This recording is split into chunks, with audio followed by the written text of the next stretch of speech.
as women, as people in this 2025, the year of our Lord, it is important for us to understand that health doesn't begin and end at what you eat.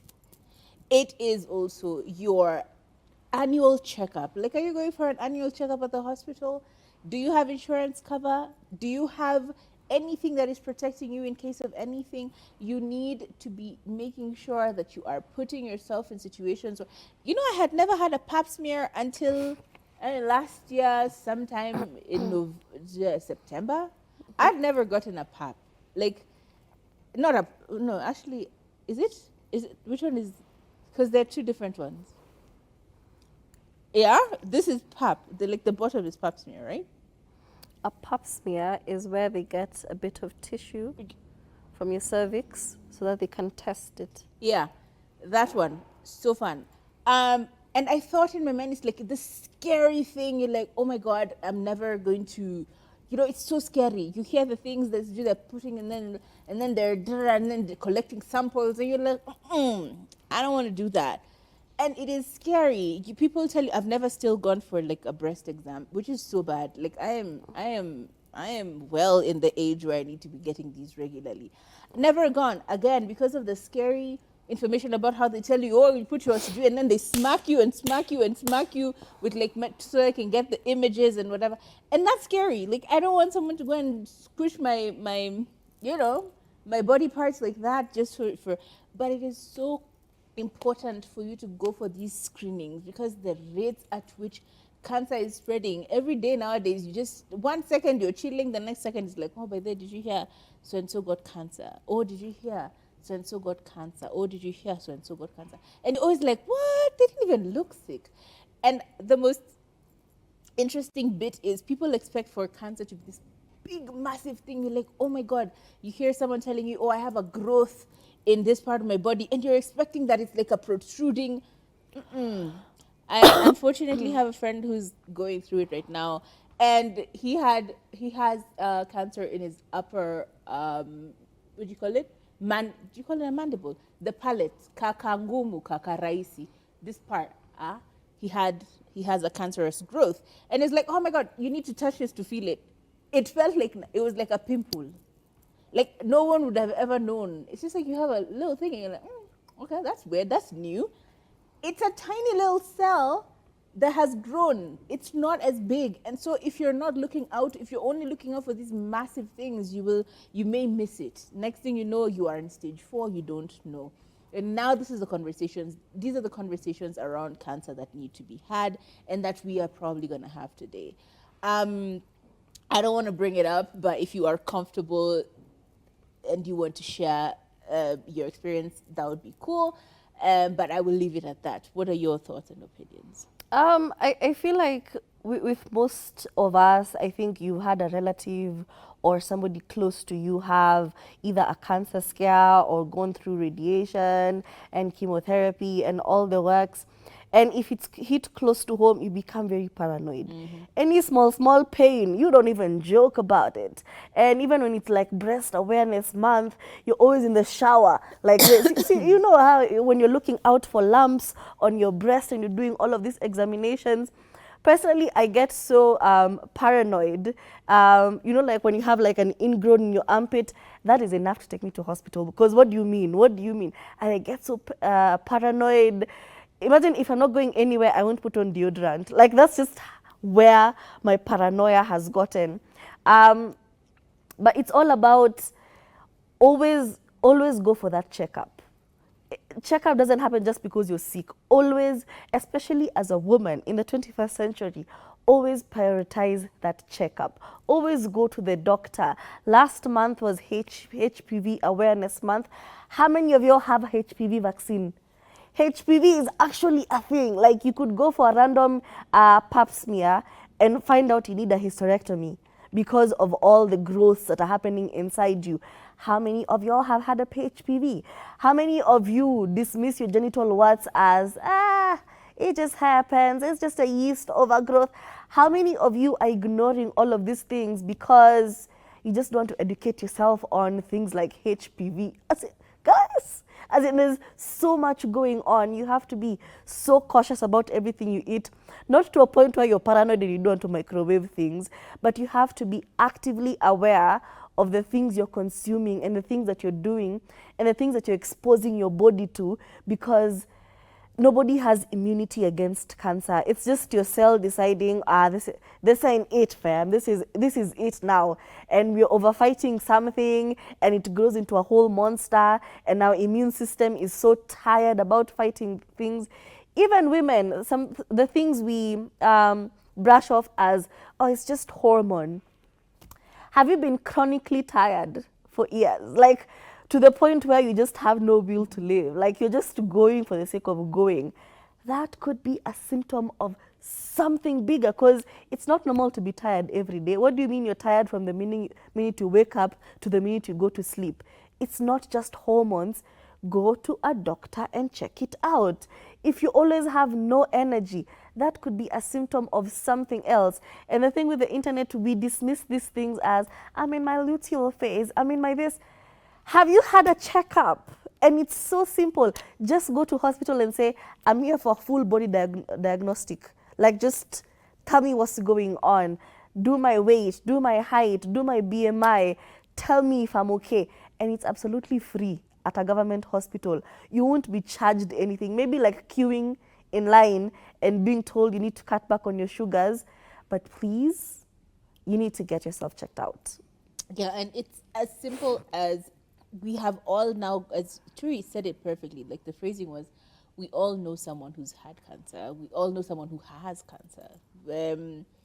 Difficult conversations have to be had every so often. I think my father-in-law is going through radio in a few days. Long story short, it's consistently plaguing people. It is an issue. Unfortunately, it has caused us to be united by unique. And I don't know how that ended up becoming the phrasing for Cancer Day, that is now themed United by Unique. And basically it is a movement or a celebration, and the theme is just highlighting how cancer affects people differently, how some people didn't even know it was cancer. Like, we just had the conversation, Turi is telling you, an ingrown hair, as in people imemea mahali. She's like, because she already knew it doesn't have to be a massive, like, big thing. People will expect that, yeah, you have cancer on the hand, like your hand is growing out, and this. It doesn't always come in the form of a huge tumor. Sometimes it's something as small as a tiny little pimple, and that can send you over the edge, you know. And having these conversations about it and educating each other around it, I think it's very, very important. Also, just knowing how many forms of cancer there are, because normally we just go for, yeah, they have prostate cancer or they have cervical cancer, which are huge and very rampant, and they happen all the time. But we're looking out for those, you know, like you go for screening, you're looking at, like, hey, check my whatever, like what's going on there. But there are so many other random cancers. I just told you about my friend who has cancer on the upper palate, like the soft palate. You're like, how is that even a thing? What? How? What? You know, just having these conversations around it, having conversations about how symptoms vary from one person to another. Turi just told you a few here. You're feeling tired. Hey, you're like, apana, mina huanga tu nimechoka. That's not normal. Making an issue in your body, your personality is not a thing. It's really not. Your hair is always breaking. Especially like, yeah, I mean, my hair never grows. Babe, get it checked. That ain't normal. Get it checked. You have constant molds popping on your skin, and you're like, yeah, you know, it runs in our family. I'm sorry, what? No. Get it checked. Make sure it is something that's running in your family that is not cancerous, that is not an infection, that is not a problem, you know. There's so many little things. Your eyes are always bloodshot red. Instead of you going and get checked, you're like, oh no, me, you know, my eyes have always been like that ever since I was a child. I'm sorry, what? No. Go. You have They used to call me jichonyanya in primary school. Imagine. Your jaws are always in pain. You're like, actually, you know, it's like there was a tooth that got extracted when I was 3 years old, and it's never healed. Can you get serious? Get that stuff checked out. Do you have any other thing you want to mention about the importance of this? I feel, especially as women, we should learn to really advocate for ourselves, because even as much as we are being dismissive of ourselves, unfortunately, when you go to hospital, especially as a woman, you really have to advocate for yourself, because 9 times out of 10, a doctor is going to dismiss you and say, maybe just lose your weight. You know, especially if you're a bit And plus they do that size, quite a bit, yeah. you'll go in with a genuine concern and say, hey, my period is irregular, I am at risk, I have PCOS, blah, blah, blah. And instead of addressing your said issue, your doctor will be like, just lose your weight. And it's very dismissive, especially if there's an underlying issue. Always go for a second opinion. Don't be a people pleaser. What do you mean? I even saw a video saying, Ati, when a doctor accidentally poisons me, and the people pleaser in me is like, don't No, worry. it's okay. It's okay, babes. It's just okay. Let me just die quietly. Do not allow yourself to die quietly because you were too scared to question an opinion. You were too scared to ask them to elaborate. Because that has been my thing lately. I will ask you to elaborate because what do you mean? You know, it goes everywhere. You go to hospital, they tell you something, and they just like, hey, please can you explain what exactly you meant by that? And it's not you being rude or you being too much, it's you being an advocate for yourself, because if you don't, who will? You expect your mother to come and to be taking you to hospital all the time. That just doesn't make sense. Always ask the question, always advocate for yourself. If you feel dismissed, bring it up and say, hey, daktari, I feel like you're dismissing me. I feel like I have a very genuine concern and you're not giving me proof. You're just saying, go lose weight. Madam, konda kwanza alafu rudi. You want me to die over here dieting? What if it's diabetes? Why are you not running tests for me? Advocate for yourself every single time.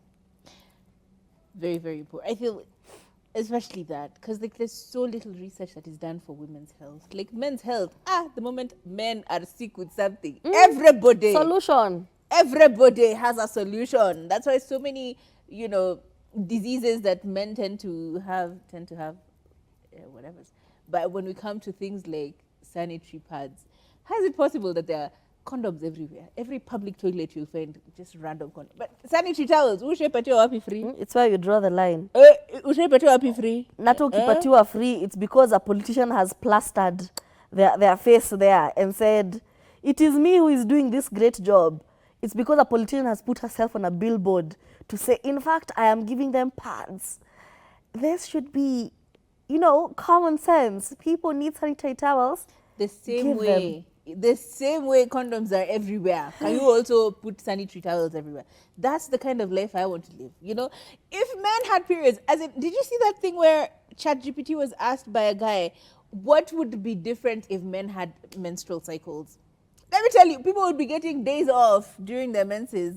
You have cramps, you're getting paid leave. Like, it would be so very different. And it is so sad that in the same way, female health is not put as a priority. Mostly it will be, a lot of research is done on some parts, some forms of medicine, because it affects genders differently.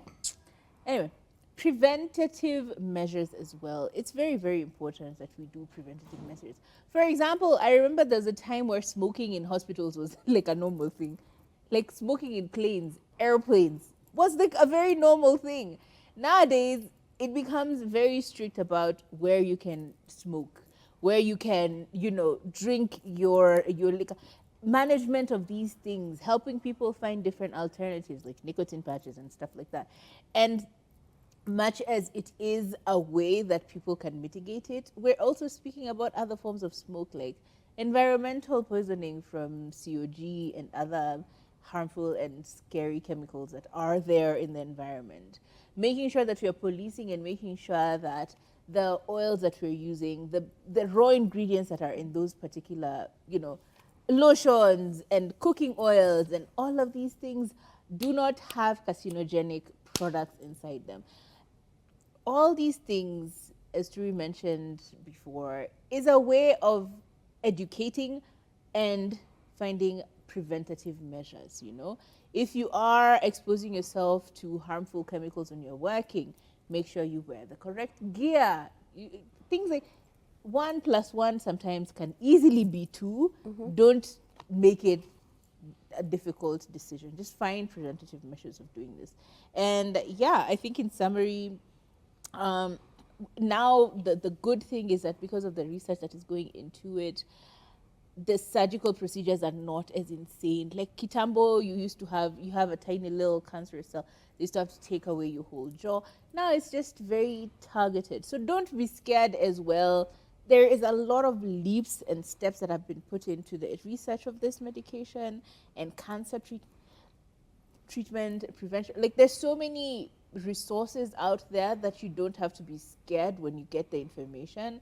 Just take the right steps, you know? It doesn't have to end. You can still fight it. Don't be assuming that, oh yeah, you're in stage 4 and therefore there's people who've survived. So you just find the right doctors, put your head in the right space. Things do work out for some people. Yeah, and just don't be scared to reach out for help, or don't be scared to check out what's going on in your body, because imagine It's it's your yours. body. Imagine no one else is responsible for you other than you. So yeah, hope we helped you out. Yeah, that was a lot of conversation, and we will leave the rest for tomorrow, I guess. My name is Kathomi Kathomi. My name is Turife. See you tomorrow.